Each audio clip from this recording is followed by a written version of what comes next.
Ezekiel Holt was no stranger to silence. For years after the war, he lived out on the open plains, where the wind howled in long, hollow waves, a reminder that man was nothing but dust. His ranch stood alone on the wide land, fences leaning, the horse barn quiet most days. He rose before dawn, worked until the sky burned red at dusk, then fell into a heavy sleep. Each day was the same, until one autumn morning, a letter arrived. The paper was yellowed, the handwriting familiar. Jeremiah Clark, an old comrade turned preacher in Kansas. Jeremiah wasted no words. He wrote of a woman named Miriam Hayes, a young widow left behind with nothing but scornful stares and hard days ahead. Jeremiah's words were plain. Ezekiel, you once told me you had nothing left to hold on to. But I believe, if anyone deserves a chance to begin again, it is her. And if anyone is steady enough to offer it, it is you. Ezekiel sat a long time with that letter in his hand. His calloused fingers trembled, not from the draft slipping through the door, but from something long dormant rising in his chest: responsibility. He knew Jeremiah did not ask lightly, and Ezekiel knew too. The empty house could not be warmed forever by ghosts of war. On a rattling stagecoach rolling down a dusty road, Miriam Hayes pulled her faded shawl tighter around her shoulders. The distance wearied her body, but it was the weight inside her chest that hollowed her eyes. Each jolt over a rut brought back the past, her husband's growl, the long days of forced obedience, the gnawing loneliness that clung like a shadow. Folks said she was fortunate when sickness took him, but Miriam felt only emptiness. Freedom had come too late, leaving scars deeper than chains. The wind slipped through the cracks of the coach, carrying the scent of sun-scorched earth. Miriam shut her eyes, swallowing dry. She knew little of the man called Ezekiel Holt, save for Jeremiah's words. A quiet man, but a just one. Was that enough? She could not be certain. Yet there was no path back, only the red-dusted road that led to a stranger's ranch. When the wheels finally stopped, Miriam opened her eyes to a stretch of land before her. A plain wooden house, porch weathered pale, the earth beneath cracked and hard. It spoke of harshness, yet it was the only place willing to take her in. The driver set her luggage down quick and left without a word. Dust rose in his wake, leaving Miriam alone, her chest tight. The door creaked open. Ezekiel Holt stepped out, tall, broad-shouldered, hair streaked gray and tousled by wind. His eyes were the color of ash, steady but unreadable. Miriam froze a moment. There was no softness in his stance, but there was control, enough to make her feel distance, not danger. They studied one another in silence. Ezekiel said nothing, only stepped forward and took the worn wooden trunk left by the driver.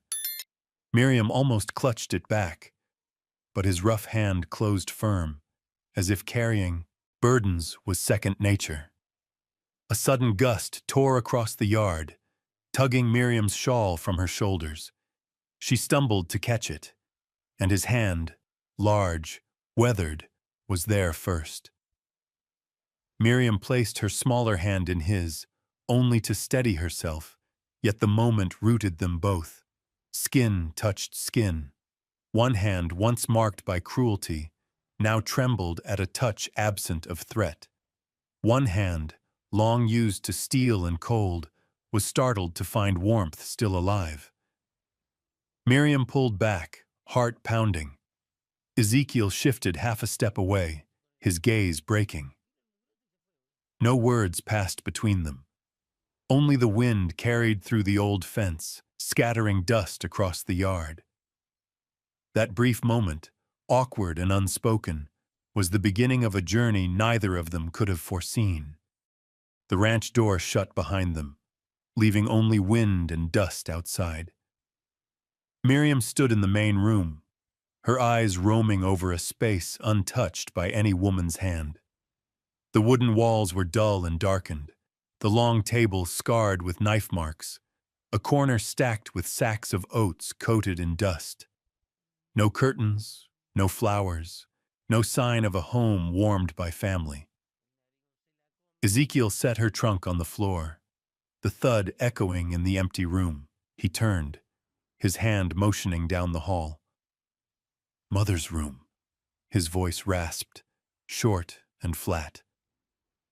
Miriam nodded, stepping into the small chamber. A window opened to the wide sea of grass. A simple wooden bed draped with a quilt frayed at the edges. On the table by the bed, a candle half burned still lingered, as if the one who once lived there had just stepped out. Miriam laid her hand on the quilt, feeling something unfamiliar rise within. The chance to rest without someone watching over her shoulder. When she returned to the main room, she found Ezekiel tending the fire in the hearth. The flames flickered across the deep lines of his face. He pulled dried meat from the cupboard, a crust of bread, and set a black pot over the heat. Every move was efficient, practiced, yet drained of any joy. Miriam stood still a moment, then quietly fetched water from the barrel, rinsing the greens with careful hands. At the table, silence hung heavy. Ezekiel pulled out a chair across from her, placed an extra spoon at her plate. A clumsy but deliberate act, marking that this table was no longer for one. Miriam bowed her head, her hands trembling slightly as she tore bread. She was not used to anyone leaving room for her. In her last marriage, the table had been a place of orders, not care. She raised the food to her mouth, chewing slow. The hush was so deep, the clink of metal against the bowl carried sharp. Ezekiel never lifted his eyes, but sometimes glanced up, brief and searching, as if to confirm she was truly there in this house long barren of presence. Miriam felt it, and without thought, lifted her gaze. For a breath, their eyes met. Ezekiel's look was not cold, as she had feared. There was weariness in it, yes, but also a question, a searching. Like a man making sure the figure before him was not a shadow. Miriam's chest tightened, her pulse quickened, and she lowered her eyes. Yet the image of that look stayed, making the bread in her hand harder to swallow. They ate on in silence. Only once did Ezekiel push the plate of meat toward her, his eyes down, his voice steady. "Eat more." Her reply was quiet. "Thank you." Nothing more. No stories, no sharing. Yet for Miriam, it was enough to stir something strange. The taste of care without demand. When the meal ended, Ezekiel cleared the dishes, not letting her touch them. He moved with quiet resolve, never looking her way. But Miriam understood. It was distance he meant to keep. On her way back to her room, she paused at the doorway to the porch. The thin moon hung above, its pale light spilling across the fields. She pulled her shawl close and drew a long breath. The silence here was stark, but not the silence of threat. No growl, no shadow of death. Only silence, pure and still. In her room, Miriam sat on the bed, her hand resting on the wooden trunk. She thought of Ezekiel's gesture, laying a spoon before her. Seemingly small, yet it brushed the oldest wound in her soul. Beyond her door, Ezekiel sat by the dying fire, staring into the dark. He remembered the moment Miriam's eyes had lifted to his. It had been a long time since anyone's gaze had held his, if only for a flicker. It left him uneasy, but also with a faint, fragile thread of hope. The night passed in quiet. But for them both, that quiet was no longer a chasm. It was a space wide enough to let a spark take root, faint but alive. In those first days, Miriam felt like a leaf caught in unfamiliar wind, cautious, yet trying with all her strength to adapt. Ezekiel's ranch was larger than she had imagined, but stark and stripped of warmth. Each morning, when dawn tapped against the wooden door, she rose to kindle the fire, sweep the kitchen, and wipe the dust from objects that seemed untouched for years. Housework was nothing new to Miriam, but here every gesture carried a new weight. Once cooking had been only duty, never acknowledged. Now, though Ezekiel spoke no words, she felt that each clean dish, each pot of soup filling the air with quiet fragrance, shifted the silence of the house just enough to make it breathe again. At noon, she walked to the small garden out back. The patch of earth was dry, the rose nearly withered. Miriam knelt, hands in the soil, patient as she pulled weeds and propped frail stalks upright.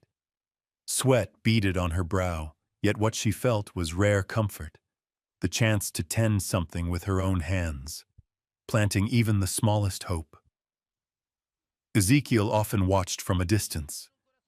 He stood at the fence, arms folded, his ash-gray eyes steady on her movements. At first, he had doubted a slight woman could manage such work, but he came to see that her patience and quiet care did more than endure. It softened the edges of land he thought forever harsh. One evening, Ezekiel led a horse into the yard to reset the saddle. Miriam lingered nearby, then asked if he might teach her. He glanced at her, unreadable, then gave a short nod. "Hold the reins like this." His voice low, clipped. She reached out, her fingers clumsy around the thick leather. Ezekiel stepped behind, his frame casting a shadow across her shoulders.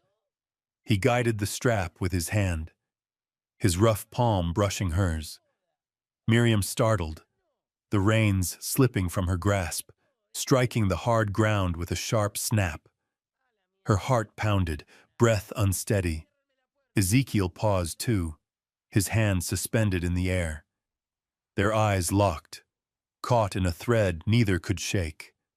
No longer strangers, no longer guarded, just a spark, sudden and impossible to hide.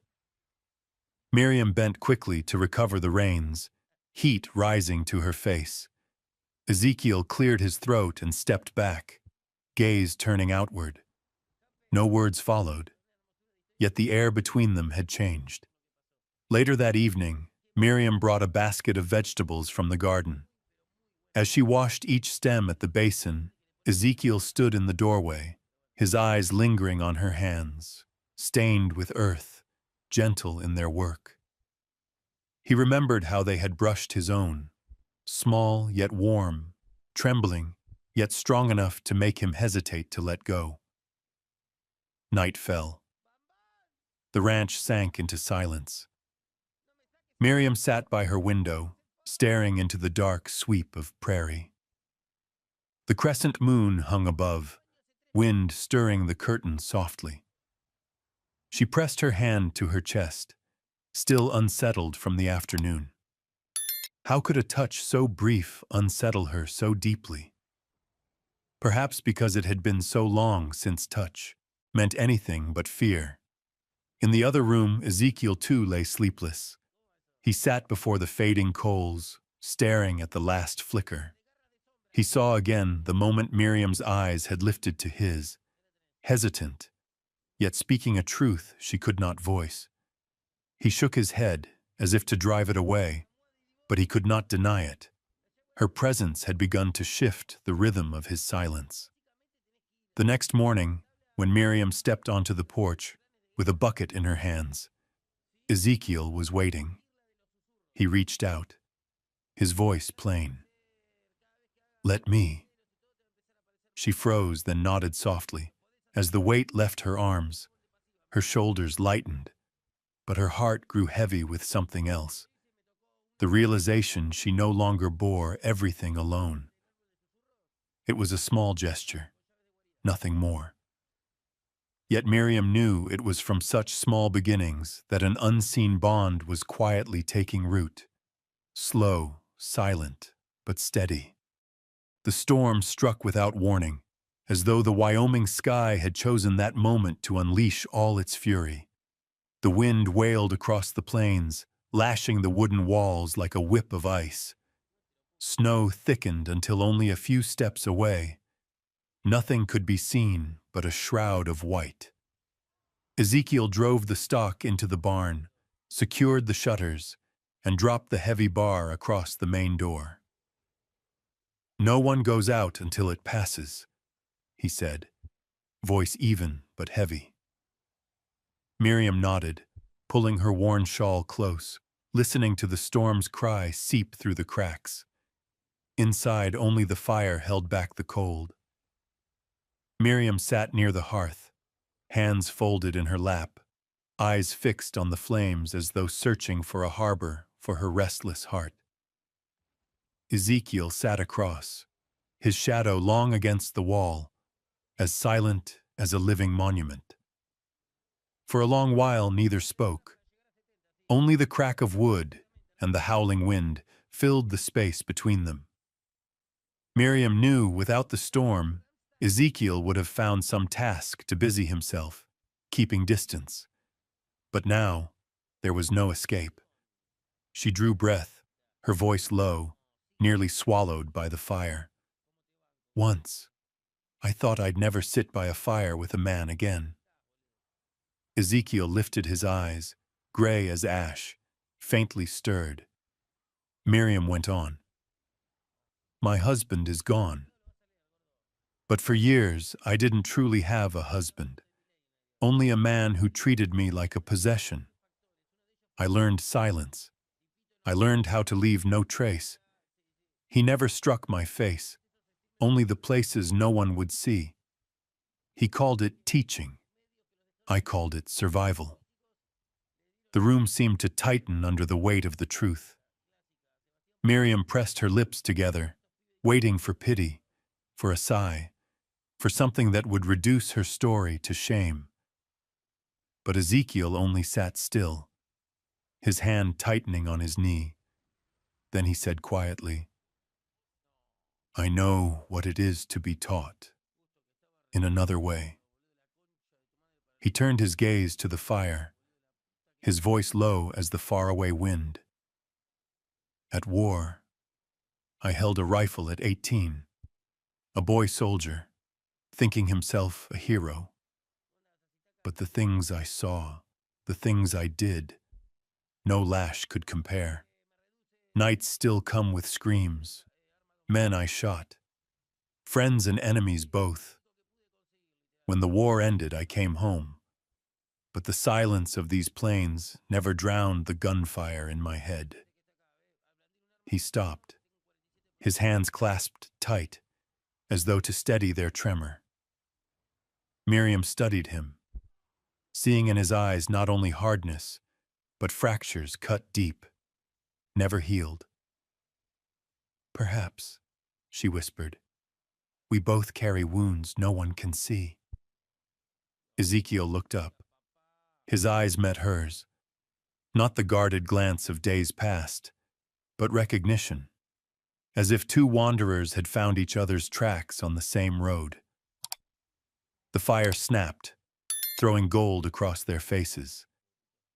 Miriam pulled her shawl closer, but not from the cold. Her heart hammered as Ezekiel spoke again, his voice low but steady. "You're stronger than I thought." Stronger than I ever was. At times Miriam gave a faint, dry smile, eyes turning back to the flames. "Strong. I only survived. But Surviving, that isn't living. Ezekiel was silent a beat, then spoke slowly, his words like weight laid firm upon the air. Maybe, here, we can learn another way. Not just to survive. The quiet returned, but it was no longer the silence of distance. It was the silence of two souls finding an echo in one another. Outside, the storm still raged, but within, the walls of solitude had cracked just enough to let in a glimmer of light. Miriam looked at Ezekiel once more. In his eyes, she no longer saw a stranger, but a man battling shadows of his own. And for the first time since setting foot on this land, the fire in that empty house did not feel cold. That morning, Ezekiel hitched the wagon out front. The wooden wheels groaned as they rolled, dust rising in the pale light of dawn. Miriam stood on the porch steps, her brown cloak drawn tight around her shoulders, one hand clutching the strap of a small cloth bag. It was her first time leaving the ranch since arriving in this strange land. The trip was only for salt, nails, and a few sacks of flour. Yet to Miriam it felt like a trial, a reckoning with eyes she had never met. "Town's not far," Ezekiel said, as he offered his hand to help her up. "Half a day." Miriam gave a small nod. Her hand rested on the cold wood, trembling slightly, but Ezekiel's steady gaze didn't waver until she was settled. Then the wagon rolled forward, slow across the rough road, past scattered birch trees and fields of gray grass bending like tired waves. All along the way, Ezekiel spoke little. He was not a man of words. Yet Miriam noticed, from the corner of her eye, that he glanced at her now and then, his eyes pausing on the hands folded tight against her cloak. She did not meet his gaze, kept her silence. Still, inside her chest, unease stirred, not only for the town ahead, but also for the man seated solidly beside her. When the first buildings rose at the end of the road, Miriam drew a long breath. Willow Creek was small, a blackened chimney over the smithy, a low-roofed general store, a saloon leaking rough laughter, and a brick church standing quiet at the far end. But the moment their wagon stopped, Miriam felt the weight of dozens of eyes. Men outside the saloon lifted their heads, cigarettes dangling, following her every step. Women at the market pulled their skirts close, whispering behind tilted heads. Children darted in play, then froze when they saw her, their round eyes staring as if she were some strange thing carried in by the wind. Miriam's heart thudded. She heard the whispers clearly. A colored woman, with Holt. He brought her to the ranch? Never seen the like in Willow Creek. Each word struck like a stone against the thin shell she tried to hold around herself. Her shoulders stiffened, her gaze dropped to her worn shoes. Memories surged, markets in another town, the mocking stares, the laughter that trailed her like a curse. Ezekiel climbed down first, then turned and offered his hand. Miriam hesitated, but his palm was already waiting. Almost without thinking, she placed hers in it. The warmth of his grip steadied her, and when he tightened slightly to guide her down, she realized her hand no longer trembled. He stood beside her, broad frame shifting closer, a shield without words. His eyes swept the street, cold and sharp, and the few men who had smirked quickly turned away. Inside the general store, the gray-haired shopkeeper stiffened for a breath at the sight of her, then nodded to Ezekiel and went about business as usual. Miriam exhaled in relief, her fingers shaking as she received the sack of flour. A simple exchange, yet it affirmed something rare, that she was still treated as human. Outside, as they stepped back into the street, Miriam caught another look. A middle-aged woman stood near the church porch, her daughter's small hand in hers. The woman did not whisper, did not turn away. She nodded once, a faint smile touching her lips. The little girl clung to her mother's hand, eyes wide with curiosity, but free of malice. Miriam's heart stirred. That small nod was like a drop of sweetness in a desert. Amid the stares and whispers, one person had chosen quiet kindness. Ezekiel seemed to notice too. He glanced sideways, saw the tremor at Miriam's mouth, as though she nearly smiled. She lowered her head quickly, hiding it. But he knew the smile was not for the town, but for the fragile hope just offered. On the road back, the wagon rolled slow across the dirt track. Miriam sat still, her eyes on the plains, but something in her fear had loosened. The whispers still echoed in memory, yet they no longer pressed so hard. Instead, it was the nod from the church porch that lingered, brighter than the scorn. Ezekiel held the reins, his eyes fixed forward. Then he spoke, his voice rough but steady. "They'll get used to it." Miriam turned her head slightly. His face stayed forward, gray eyes shadowed, his grip firm on the reins, as if his words were not comfort, but promise. She gave no reply, only pulled her cloak tighter. Yet beneath the cloth, her hand had stopped shaking. Beyond the road, the snow was beginning to melt on the fields, and from the thawed ground, green shoots pressed upward. Miriam understood then. Perhaps she was no different. Fragile, yet capable of rising, so long as she had a place to stand and someone to walk beside her. The blizzard came again, fiercer than before. The wind shrieked as if to tear the roof away, hurling fistfuls of white against the windows. Ezekiel had bolted the doors tight, wedged timbers into the latch. Yet the storm pressed through every crack, a long, mournful howl that would not cease. Inside, the fire roared, casting its glow against the wooden beams, holding back the cold. Miriam sat on a thick rug before the hearth, wrapped in a blanket. Ezekiel added another log to the flames, then lowered himself across from her. The golden light carved the lines of age deep into his face, but it also lent his ash-gray eyes a rare softness. For a long time they sat in silence, listening to the storm's fury and the crack of burning wood. At last, Miriam's voice broke the stillness. "When I was a girl, I used to dream of having a garden." Ezekiel looked at her. Miriam's gaze stayed on the fire, her words steady but shadowed with longing. "Not a big one, just a corner with flowers, a few rows of vegetables. But growing up, I never had land to call my own. Everywhere I went, I was only passing through. That dream never came true." She gave a faint, bitter smile. Ezekiel nodded slowly. "I once dreamed of going far. As a young man, I thought war would carry me to new places. But all it left were sleepless nights and memories that won't leave." Their eyes met. In that glance, Miriam no longer saw the hard rancher bound to barren soil, but the boy he once was, whose dreams had been stripped by life's storms.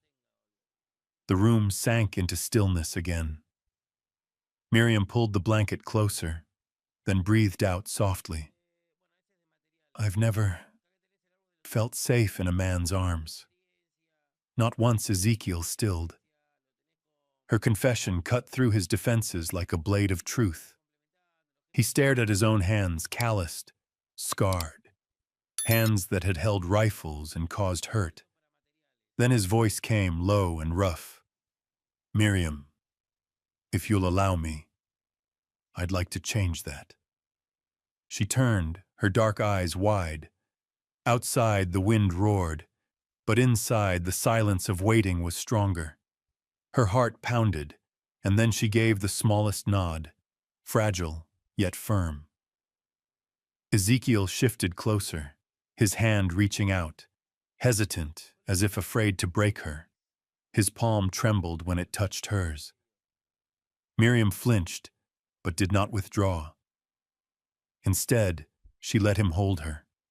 Her small hand rested inside his broad one, and in that moment, something gave way, the wall of loneliness within them both.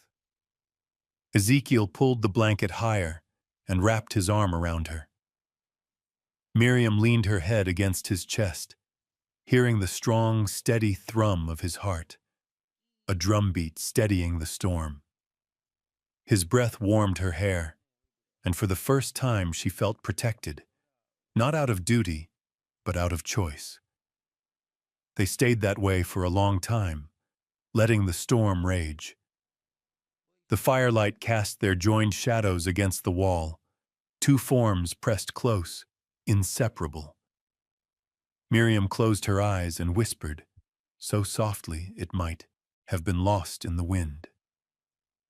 "Thank you for letting me know what this feels like." Ezekiel's arms tightened, a vow without words. That night, closeness did not end with an embrace. Trembling but unafraid, hesitant yet unhurried, they gave to each other what they had never dared dream of. Miriam opened herself to be touched. Ezekiel opened himself to give. No more shadows of the past, no lash, no gunfire. Only the slow tenderness of two lost souls who had found one another. While the storm raged on, they discovered another kind of peace, not born of silence, but of harmony. Upon the worn wooden floor, under the glow of firelight, they clung together like pieces of a life finally made whole. The night stretched on, snow falling heavy outside, but in that cabin, Miriam for the first time slept in a man's arms without fear. And Ezekiel, for the first time in years, felt the warmth of another's breath beside him like a flame that would not die.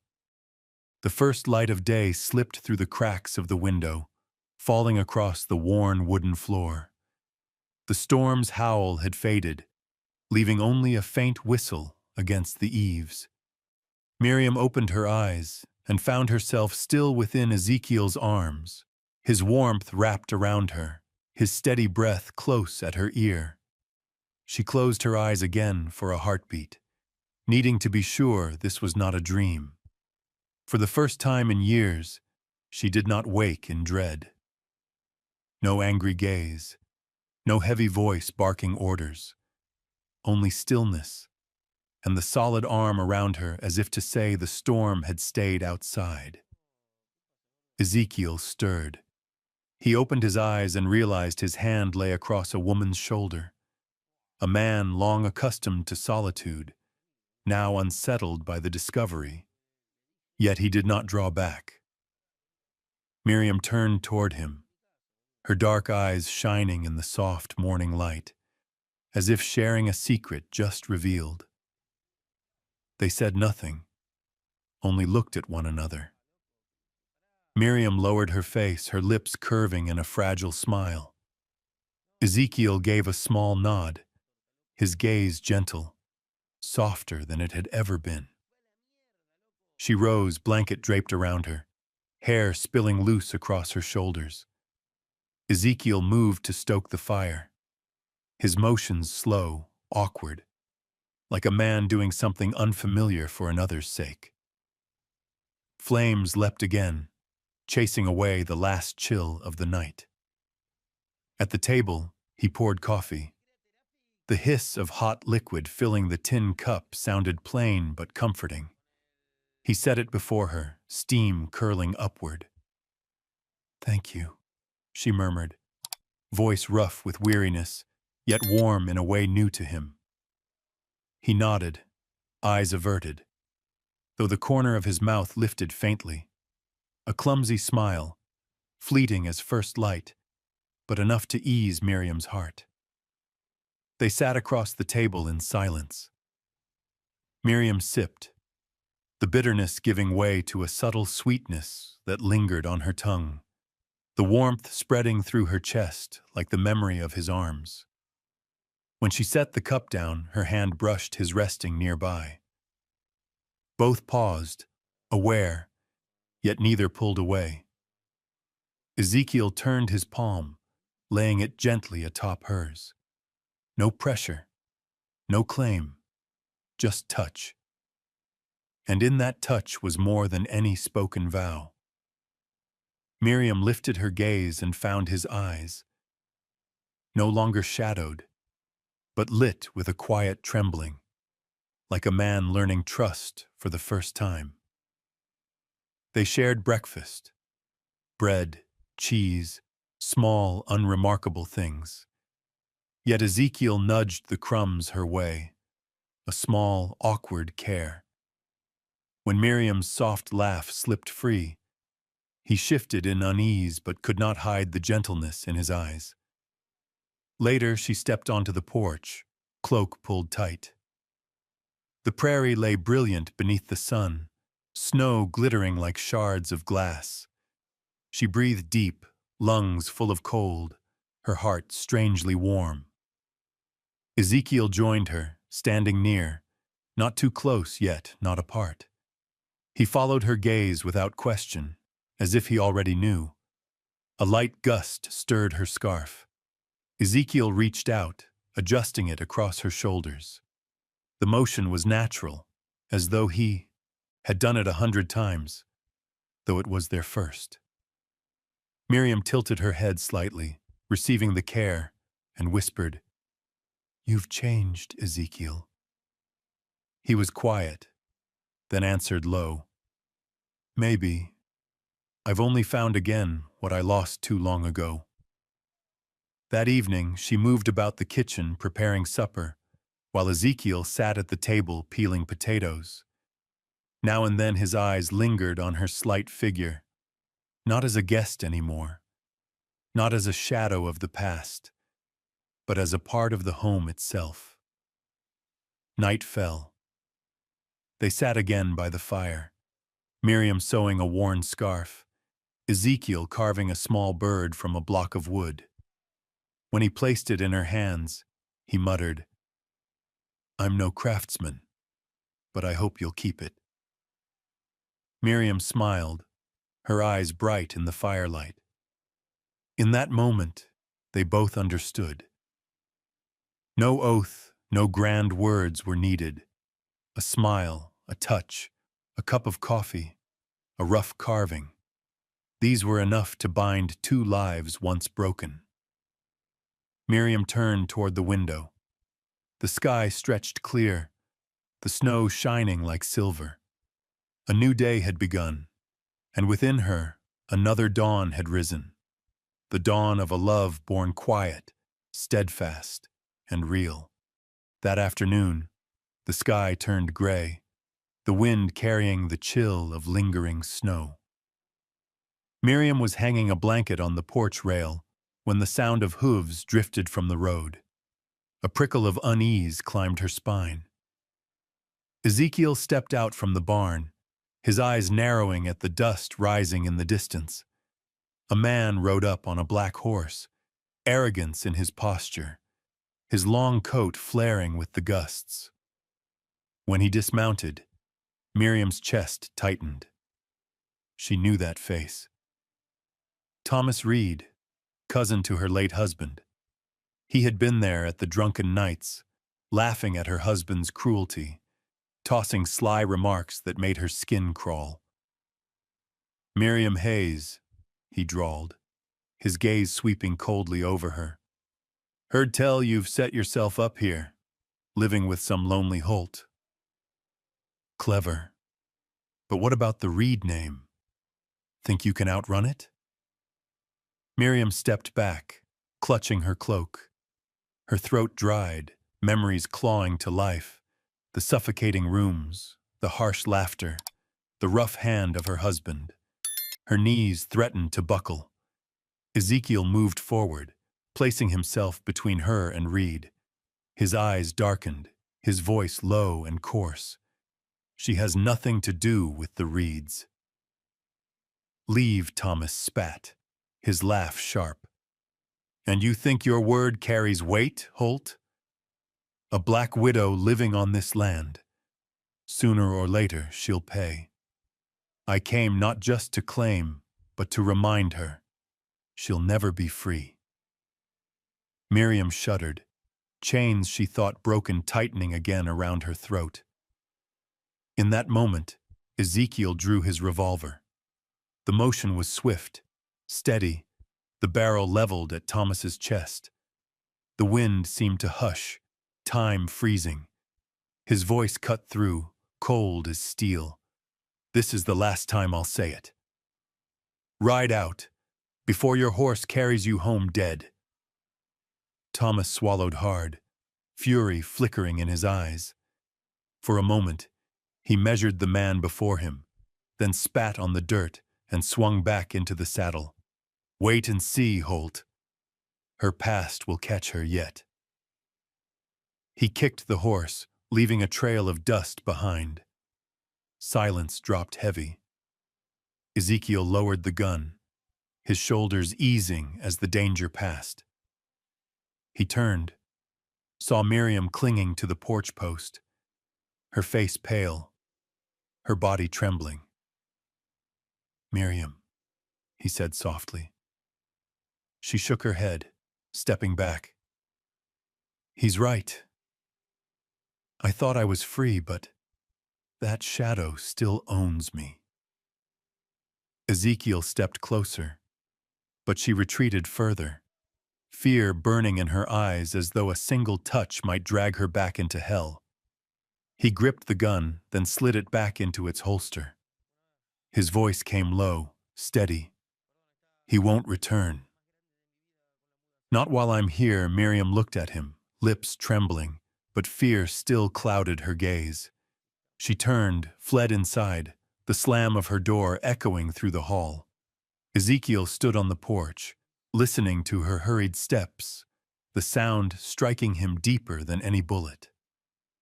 Night fell. The fire burned in the hearth, but Miriam did not emerge. She sat on her bed, clutching a pillow, heart pounding, with the echo of Thomas's voice, the ghost of her husband's shadow. Though Ezekiel had stood guard, though his gun had promised protection, the past still wrapped itself around her like iron chains. Ezekiel remained outside, pacing the porch, eyes set on the dark. He knew a gun could drive off an enemy, but it could not erase scars carved deep within. And that was the true battle. One no bullet could end. The night air chilled. Inside, Miriam trembled through broken sleep, haunted by dreams where her husband's figure blurred with Thomas's sneer. Again and again, she woke slick with sweat, chest heaving.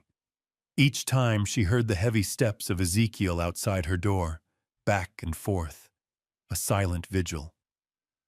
He did not sleep, only kept watch, making certain she would not face her ghosts alone. That morning, Willow Creek stirred with an unusual clamor. Hooves thundered along the main road, a cloud of dust rolling in their wake. Miriam and Ezekiel had just stepped out of the general store when a shout split the air. Turning, Miriam froze. Thomas Reed had returned. He sat proud atop his black horse, eyes sweeping the crowd with contempt, his shrill voice carrying down the street. That woman belongs to the Reed name. She has no right to stand here like some fine lady, let alone tie herself to Holt. A crowd gathered quickly, curious stares sharpened into tension. Miriam trembled, retreating a step, clutching her cloak so tightly her knuckles whitened. In that moment, she felt herself pulled back into the frightened girl she once was, dragged into view beneath hostile eyes nowhere to hide. Ezekiel stepped forward, tall frame shielding her. His voice rang out, steady and cold. Enough, Reed. Miriam Hayes is no longer yours to claim. She is my lawful wife. On this land, she has the same rights as any other. Gasps rippled through the crowd. To speak such words, before the whole town, was no small thing. It was a public declaration of bond. Thomas sneered. Lawful wife? Who witnessed it? Who recognizes it? A black widow daring to stand equal among the white folk of Willow Creek. Miriam's throat clenched, the words cutting like blades. Just as her knees threatened to give, a voice rose from the crowd. I witnessed, a middle-aged woman said, the same one who had smiled at Miriam outside the church. I've seen how Holt treats her. Better than many men treat their wives. Another woman stepped forward, eyes hard. We've all seen enough of drunk men beating women. Today I see a man who stands to protect her. A murmur spread, shifting like a tide. Several women nodded, drawing their children closer to Miriam, as though to show she would not stand alone. Color rose hot on Thomas's face. He roared, You're all bewitched. She's not worthy. But Ezekiel's voice cut across his fury, thunder in its weight. Enough! Speak one more word against her, and you'll find no place left in this town. The air tightened, brittle as glass. Thomas scanned the faces around him, but the crowd no longer bent to his side. Some women looked on with open disdain. Some men stood with folded arms, unwilling to back his quarrel. At last, Thomas spat, fury boiling, and jerked his reins. You'll regret this. One day, the shame will swallow you whole. He lashed his whip. The horse reared and bolted, leaving only dust in his wake. Silence followed. Miriam stood still, eyes brimming. Ezekiel turned and saw her face streaked with tears. Miriam, he murmured, his broad hand resting gently on her shoulder. She looked from him to the women who still lingered nearby. None turned away. Some nodded, their smiles cautious yet real. Miriam's tears fell, not from fear, but from something deeper. For the first time, she felt seen. Not as someone's wife, not as a shadow hidden away, but as herself. A person with a name, with worth, with the right to stand tall. Ezekiel's hand tightened on her shoulder. He spoke no comfort, for none was needed. Her tears themselves were proof of a turning point. She was no longer living only to survive. She was being recognized for who she truly was. On the road home, Miriam sat beside Ezekiel, her hands resting quietly in her lap. The wind carried dust and the dry scent of grass, but for once it did not feel heavy. It smelled like the start of something new. She turned her head toward Ezekiel. His eyes stayed on the road, reins firm in his hand, yet his free hand slid to rest atop hers. No words passed. The gesture was enough. From that day, neither of them would stand alone, not in life, nor before the eyes of the world. The news came on a late winter morning. Miriam stood in the wooden kitchen, her hands resting lightly over her belly, her eyes shimmering with both wonder and unease. When Ezekiel stepped inside, shaking snow from his heavy coat, she hesitated before speaking words she had carried for days. Ezekiel, I think I'm with child. The room stilled. He froze, one glove slipping from his hand to the floor. In his ash-gray eyes, surprise rippled into something more tangled. Fear, trembling awe, and the faint glimmer of unexpected light. Miriam bit her lip, waiting. She feared rejection, feared he would see the child as burden. But Ezekiel did not look away. At last, his voice came rough, breaking slightly. "Our child." From that moment, the ranch changed. Miriam moved slower, often sitting by the window with one hand resting over her stomach as she sewed. Ezekiel worked harder, checking the barns, cutting extra wood, hauling home sacks of seed. He spoke little, but his unease showed in every motion. One evening, after chores were done, Ezekiel sat alone on the porch. Miriam came to him, draping a scarf around his shoulders. His hand brushed hers, his eyes searching. "Miriam, I don't know if I'm fit to be a father." She paused. In him still lingered the shadows of war, the rifle, the screams, the memories unspoken. He feared the hands that once dealt death could not be gentle enough for life. Miriam sat beside him, folding her smaller hand over his. "No one is ever truly ready, Ezekiel. But you've kept me safe. You've shown me what it means to be unafraid. This child will know love, because it will have a father who knows loss and knows how to treasure what remains." Ezekiel studied her for a long while. His eyes shone wet in the lamplight. That night, when Miriam lay in bed, he sat beside her. Hesitant, he pressed his ear against her belly. In the quiet, he listened as if searching for the faint stir of life. His vision blurred, his broad shoulders trembled, and for the first time Miriam saw him weep. "All my life I had nothing to hold on to." His voice cracked. "Now I do." Miriam's hand slid through his hair, her heart brimming. She clasped his hand tight, her gaze steady, soft as candlelight. "Then let's hold it together, Ezekiel. The both of us." He lifted his head, ash-gray eyes rimmed with tears, but alight with something new: faith. He was no longer the man who lived shut inside his past. He had found reason to move forward. A family, a piece of life he had never dared dream. From then on, each day bore a different hue. Ezekiel labored with new care.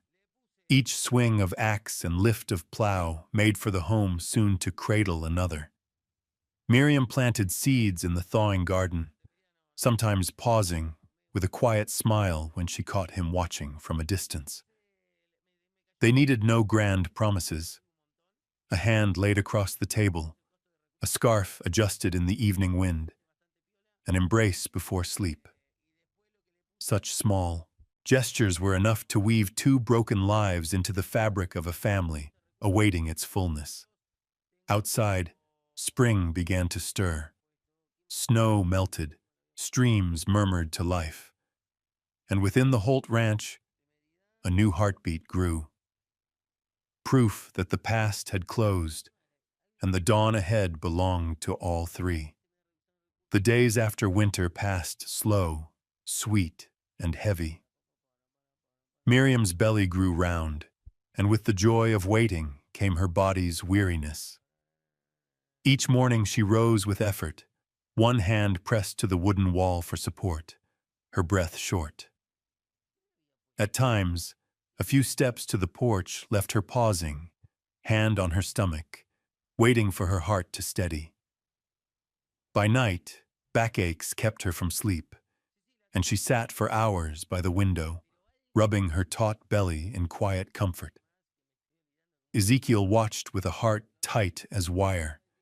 He had known labor, known burden, but never this kind of fragile fear. At night, when Miriam drifted into fitful rest, he lay awake beside her, staring at her small figure curled on her side, one hand on her belly as if shielding it. In his chest a question beat again and again. If I lose her, What remains of me? One midday, with snow dripping from the eaves, Miriam fainted while hanging laundry. The thud of falling cloth sent Ezekiel running. He caught her in his arms, so light, her breath thin as thread. Laying her on the bed, his hands shook so badly he could hardly unlace her shoes. When she stirred and whispered weakly that she was all right, he bent low, burying his face in her hand, letting tears streak his weathered cheek. "I cannot lose you," he rasped, a prayer more than a vow. Her lips pale, Miriam still managed a small, steady smile. "You won't. We have a child to raise together." From that day, Ezekiel scarcely left her side. He shouldered every task, hauling water, chopping wood, tending the animals, fumbling even with the cooking. Each time Miriam tried to rise, he was there, his broad hand closing gently around hers. Once, when she teased that he was becoming her shadow, he only murmured, "If that's what it takes to keep you safe, then so be it." News of the child spread through Willow Creek. Those who once doubted began leaving small gifts: a basket of milk, skeins of wool, a sack of vegetables, even a pouch of bread left quietly on the porch. One afternoon, the same middle-aged woman who had once spoken up in town came to sit with Miriam, sewing baby clothes and sharing stories of her own children. Miriam smiled through her fatigue, realizing at last they were not alone. Ezekiel stayed cautious, his eyes wary at strangers crossing his threshold. But when he saw Miriam glowing with warmth in the circle of women, when laughter lifted in their kitchen, he loosened his guard. One evening he leaned against the porch post, watching Miriam among them, her hand smoothing her round belly. In that moment, he knew the house had found true warmth, not only from love, but from the community that now held them. Still, fear clung to him. At night, Ezekiel often sat beside her bed, his hand resting on her belly, feeling the faint stirrings within. Each kick was a reminder. This fragile life depended on him being strong enough to hold both. Once, as the child moved more forcefully, he pressed his ear against her stomach, voice breaking. "I never prayed before, but now each night, I beg for you and the child to be safe." Miriam stirred, clasping his hand, her eyes soft as the firelight. "You don't have to bear it alone. I am here, and the town is here. We are not alone anymore." Her words lifted a weight from his shoulders. For the first time, Ezekiel understood. Love was not guarding in silence at all costs. It was letting others share the burden, letting light in to scatter the dark. Spring touched the land at last. Snow melted, grass spread green across the fields, and sparrows returned to the fence with song. Miriam moved slowly, her body frail, yet her eyes shone with trust. Ezekiel still hovered, steadying her at each step, but now he carried a strength beyond his own, the strength of her faith, of the hands that reached to help, and of the small heartbeat he heard each night. The trial was not over, but they no longer walked its shadowed path alone. With community beside them, a home around them, and a love deep enough to endure loss, they faced whatever lay ahead together. That morning came with the first breath of summer. The fields around Willow Creek shimmered in fresh green, the sky wide and bright, the air warm with promise. But inside the Holt Ranch house, another kind of storm raged, a storm of pain, endurance, and hope.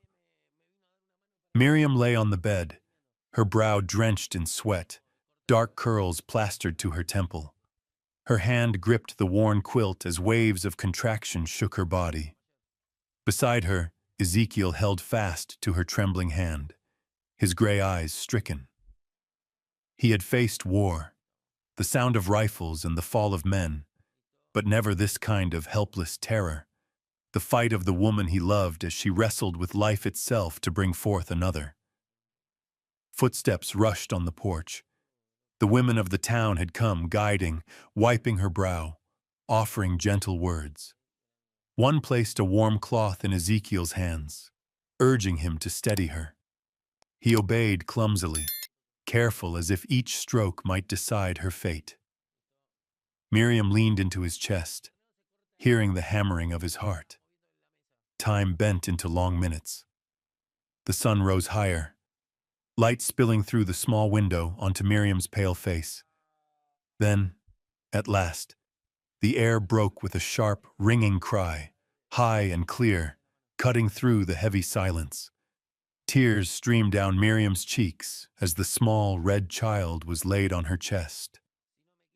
A daughter with damp black hair and tiny fists reaching for warmth. Ezekiel bent low, his broad shoulders trembling as his rough hand brushed the infant's. For a man who had once known only destruction, this fragile grasp undid him. "A girl," the midwife whispered, her voice thick. Miriam looked to her husband, voice faint yet radiant. "Ezekiel, our daughter." His hand closed tightly around hers. Tears slipped down his weathered face, not of defeat, but of a man who had finally found something worth keeping. The days after were filled with new sound, no longer the stillness of a lonely house, but the tender cries of a newborn. Miriam, weary but glowing, rocked the child and sang lullabies she had never dared sing before. Ezekiel stumbled through the tasks of fatherhood, lighting fires, cooking porridge, fumbling with cloth diapers, his scarred hands trembling as though the baby were spun from glass. Yet each time her tiny fingers curled around his, courage bloomed where fear once dwelled. The community, too, became part of this legacy. Neighbors left gifts, fresh milk, baskets of vegetables, hand-woven blankets. Women who once whispered doubts now came to cradle the child, offering blessings instead of suspicion. Miriam wept softly at their kindness, realizing she no longer bore the weight of scorn, but was held in welcome arms. One quiet evening, Miriam carried the baby to the porch. Ezekiel joined her, his arms settling around her shoulders as they looked toward the horizon, golden in the fall of day. No words were needed. The wind carried the scent of grass, the insects hummed their chorus, and the warmth of family filled the silence. Ezekiel gazed at his daughter, then at Miriam. He saw not the battlefield of his past, but the journey they had walked. Two broken souls, once wandering in shadows, now bound by light. Here in this simple home he had found his legacy, peace, love, and a family to outlast him. Miriam leaned her head to his shoulder.